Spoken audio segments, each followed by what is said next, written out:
Okay, so the control test handles most situations pretty well. But Employee. This is somebody who, for all intents and purposes, looks and acts like an independent contractor. They control their own work.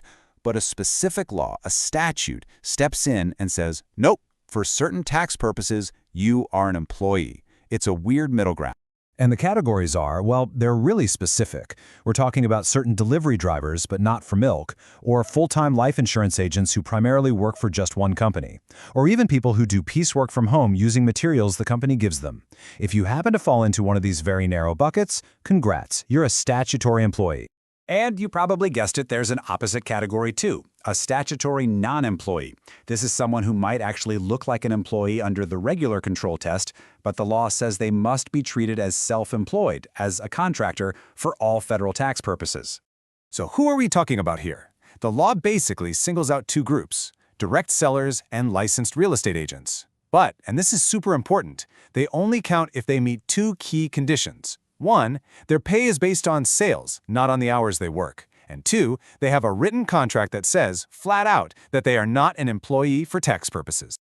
Okay, so with all these rules and weird exceptions, how can a business owner ever feel confident they're making the right call? How do they prove to the IRS that they classified someone correctly, especially if it's a close call? Well, that is where the reasonable basis test comes into play. Honestly, think of this less as a scary test and more like a set of safe havens.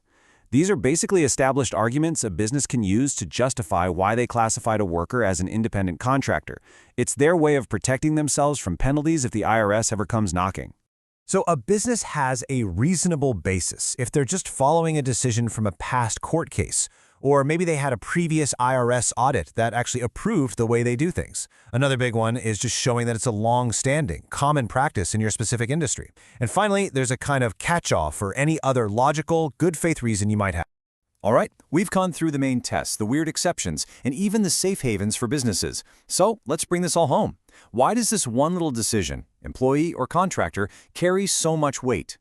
Because this isn't just about paperwork. This classification has huge real-world consequences. For you as a worker, it's the difference between getting a W-2 with taxes already taken out versus getting a 1099 and having to manage all those tax payments yourself. It literally determines if you can get unemployment, workers' comp, or benefits like health insurance. So to boil it all down one last time, if you're an employee, the employer has control, they withhold your taxes, and they often provide benefits. If you're a contractor, you have the control. You pay your own self-employment taxes, and you're responsible for your own benefits. They're two completely different financial and legal worlds, all stemming from this one classification. So as we wrap this up, I wanted to leave you with this thought. This isn't just some abstract legal thing. It is the fundamental framework that defines your entire professional life. It shapes your money, your responsibilities, and your safety net. So the real question is, are you absolutely certain you know which one you are?